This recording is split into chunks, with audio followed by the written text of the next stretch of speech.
వ్యయ ప్రయాసలు కూర్చి ఇక్కడికి వచ్చాం. ఎందుకు వచ్చాం అధ్యక్ష? ప్రజల్లో చాలా సమస్యలు ఉన్నాయి అధ్యక్ష. ప్రజలు మాకు తెలియజేస్తున్నారు అధ్యక్ష. ఈ ప్రభుత్వం ఏర్పాటు 2.5 సంవత్సరాలు అయింది అధ్యక్ష. వ్యవసాయం సర్వనాశనం చేశారు అధ్యక్ష. ఆ పెద్ద మనిషి వచ్చాడు, ఇప్పుడు ఎందుకు రాడు అధ్యక్ష? దమ్ముంటే రమ్మనండి అధ్యక్ష, మీరు పిలవండి అధ్యక్ష.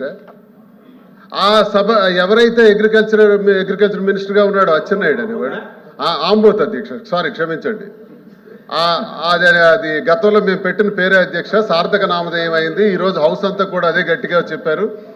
ఆ వ్యక్తి నియోజకవర్గంలో ఒక పేద మహిళ క్యూలో నిలబడ్డారన్న యూరియా దొరక్క ఆ పేద మహిళ ఆ తొక్కిసలాట్లో పడి మరణించారు అధ్యక్ష. ఇది సాక్షాత్ వ్యవసాయ శాఖ మంత్రి నియోజకవర్గం, టెక్కలి నియోజకవర్గం, నందిగాం మండలం, పెదలవునిపల్లి అనే గ్రామంలో జరిగింది అధ్యక్ష. ఇంతకన్నా ఘోరం ఏంటి కావాలి అధ్యక్ష?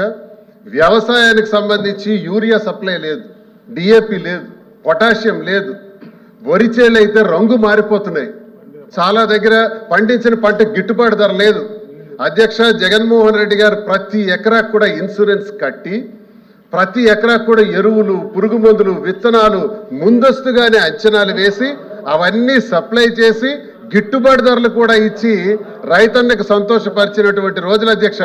ఆ రోజుల నుంచి ఈ రోజుల్లోకి వ్యవసాయం, ఈ ప్రభుత్వం 2.5 ఏళ్లలో అధికారంలోకి వచ్చిన తర్వాత వ్యవసాయం సర్వనాశనం చేశారు. అవన్నీ మాట్లాడాలి అధ్యక్ష. అలాగే ఆరోగ్యశ్రీ సర్వనాశనం చేశారు. ఆరోగ్యశ్రీ కోసం ఒక రోగి ఆసుపత్రికి వెళ్తే నీ రోగానికి ఆరోగ్యశ్రీ నుంచి ఎటువంటి డబ్బులు రావు కాబట్టి నీకు ఆపరేషన్ చేయలేమని నిర్ద్వందంగా చెప్తున్నారు అధ్యక్ష.